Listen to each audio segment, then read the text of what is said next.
I'm Larry Walshe, and this is my outdoor dining masterclass for Virtual Chelsea.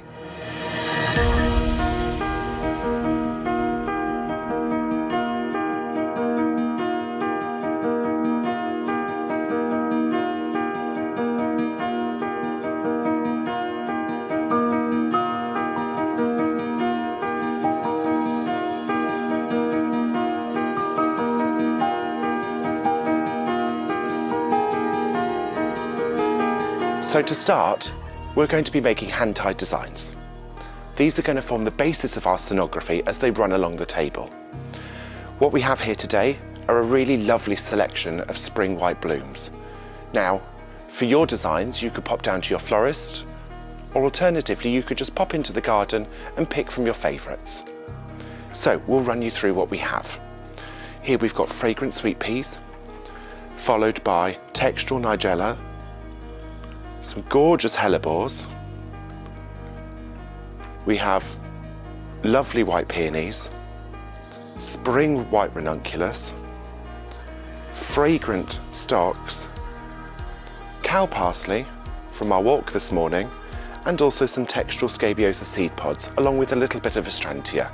So we've got a really lovely combination of flowers that are going to give us a really lovely textural effect. To begin, we will start by conditioning the flowers that we have. So in order to do that, we're going to take away some of the leaves and some of the excess that we don't need from the stem, in order to make sure that as we make the hand tie, these elements aren't being tied together, as that will create a bacteria that will reduce the life of your centerpiece.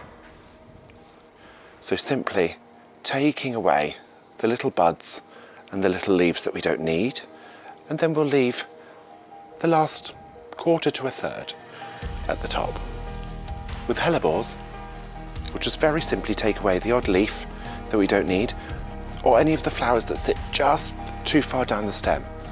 It feels horrible to say, but we need to make sure that everything sits at around about the same height, so that as we make the design, it's really neat and compact.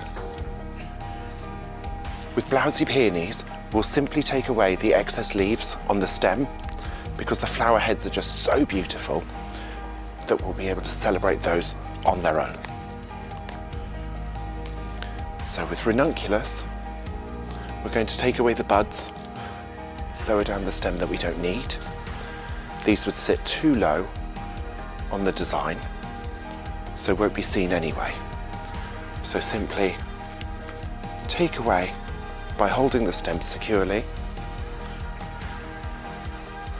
and just be careful as you work with these, because spring stems are notoriously soft and incredibly delicate. With astrantia, we're going to do exactly the same thing. So we're going to take away any of the flowers that sit too low. So these at the top are perfect, but these ones here aren't going to be seen in the design. So we'll just take those out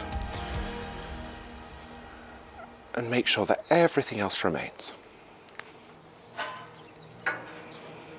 Now with stocks, I like to take away the leaves at the base, but in order to make the design neat, I also like to take away the very green bit at the top, so we're left with only the white flower. So once again, we'll take away the leaves from the stem, and then we'll just nip off the top to leave the best part of the flower. It's really important at the beginning of any task that you take the time to condition these flowers. This will ensure that they last for the maximum amount of time once you've actually got your designs on the table.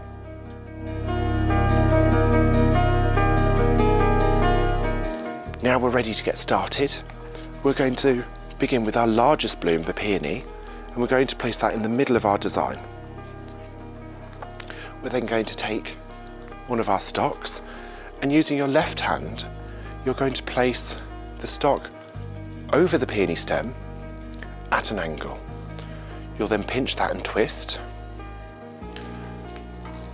and we'll add in our next flower. Again, over the top of the stem before, pinch and twist. We'll then continue to add our flowers in, and we're looking to keep all of the all of the flower heights roughly the same, so that as we make the design and as it builds up, it's incredibly neat and compact, but full of texture. Sweet peas are one of my absolute favourites. I always add those a little higher into the design because the flowers are so delicate and you don't want those to get lost. Now, what's important to do with your ranunculus is to start adding those in very carefully to the design, but nestling them in and amongst, because they're soft stems, the spring stems, they're totally beautiful, but they're very soft and delicate. So you want to make sure that they don't get crushed by anything else as you're making the piece. So if we nestle those a little further in, we'll make sure that they're protected. It's a really good idea when you're making a textural design to think about the shapes and the sizes of the flowers that you're using.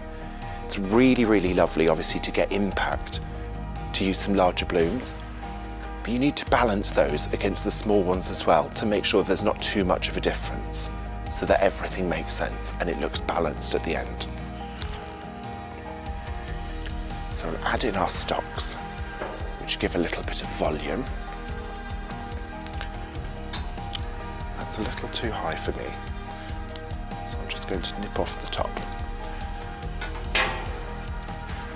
because I want to see the best bit of the flower.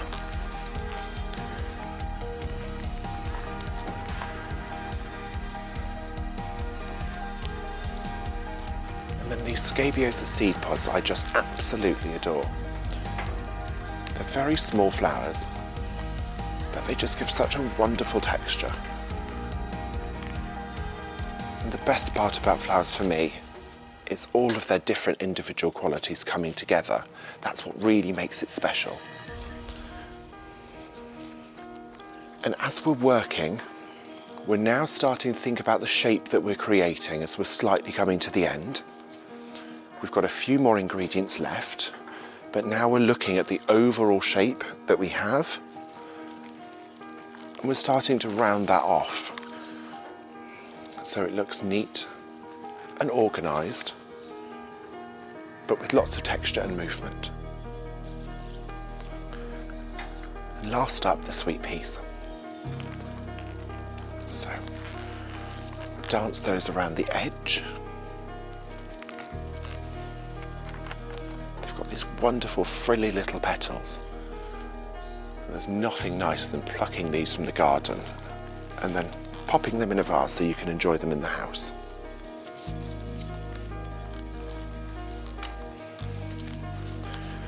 Then last one,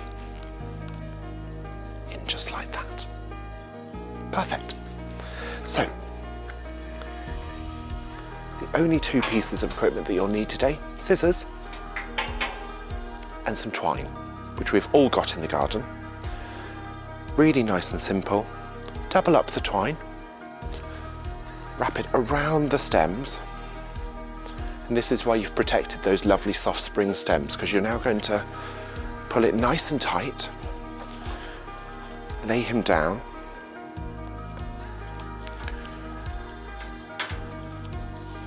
wrap around the stems, and just tie him in a little knot.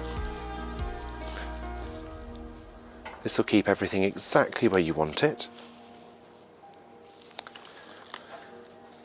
And then, in order to go into our vase, we're just going to snip the stems straight across.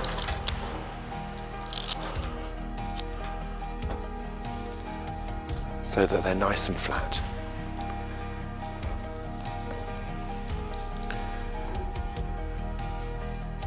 We take our vase,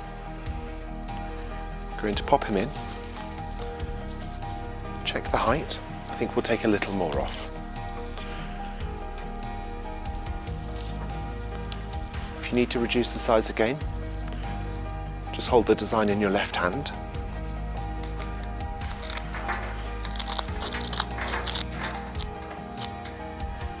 Snip straight across the base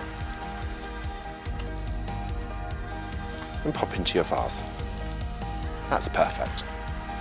Now don't worry if you make a mess, floristry is very messy. And there we go, number one done.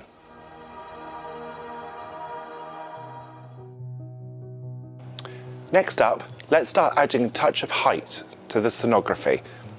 We've got our main designs done already, and they're going to form the most substantial part of the tablescape. But now we're just going to add a little bit extra height so that really dances along the table. So very simply, we're going to take favourite stems from the designs we've already created. So here we've got some sweet peas, and we're going to just add those very casually into the stem vases.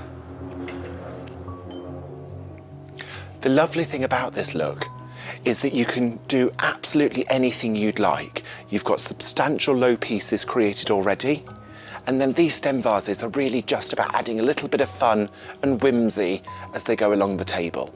So there's no right or wrong. You can make them as tall or as short as you'd like for your comfort. So we'll use the sweet peas first, which are my favourites. Simply cut them to any length you'd like. And a mix of heights is really fun. And this is a really lovely, fast way to dress the table. So anything that you may have already got from the garden, anything that you've found on a walk, or anything that you've bought to go along with the scheme can just be slipped into place. And it's a really nice way of doing things, especially if you're in a hurry, just before guests arrive. It's always a really nice idea, get all of your ingredients lined up before you get started, and that way it's really nice and fast to put everything together.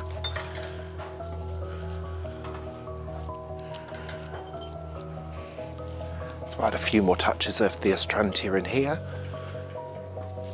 Beautiful small flower. As I said before, it goes a really long way. Creates a wonderful look.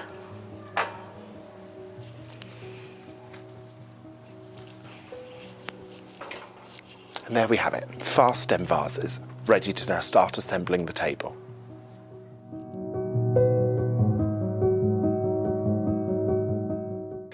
Now we have our vases and our stem vases done. Just before we start laying the table, a really couple of quick details to add onto the napkins for all of your guests. These are super fast and easy to do, but actually one of my favourite things because I just think they add such a personal touch. So, I went into the garden and I've just taken some rosemary. What we're going to do is add a couple of quick sprigs. Once you've cut your stem, just pull off the excess of what you don't need, and that will leave you with a really nice, neat stem. We'll take a few of those, group them together, just pinch, it's incredibly fast and easy. We'll add in some white extraordinaire from earlier, and if you've been clever, save off all the little bits that we picked when we conditioned the flowers early on, and then nothing goes to waste.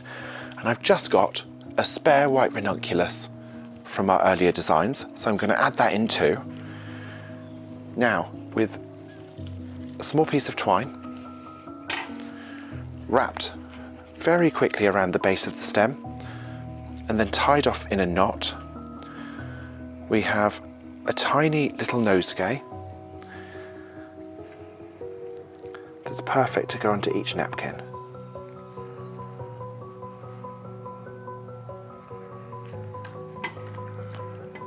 We need to do, trim off the twine, trim off the excess stems at the bottom, and voila, incredibly fast but really effective.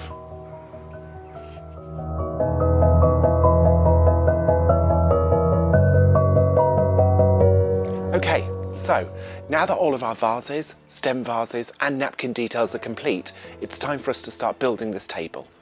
We're going to gather a few different accessories from around the house, candlesticks, votives, exactly in the same way that you will at home.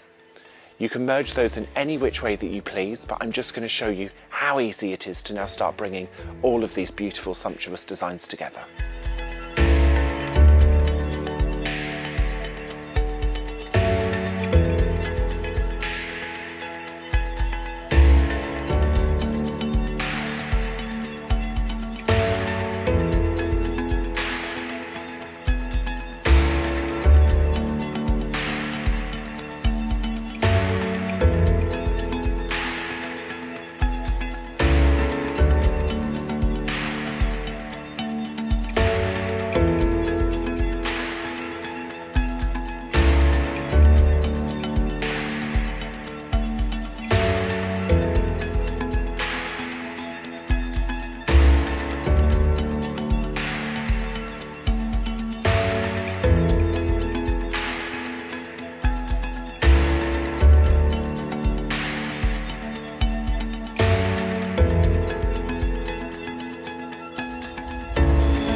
there you have it.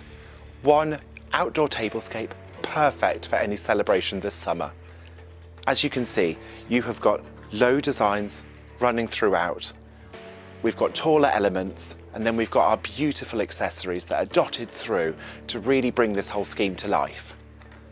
And don't forget your small napkin details that really finish off every single place setting. So whether you are at home this summer as a family or inviting people over, this is the perfect masterclass for you to get involved with all of the family.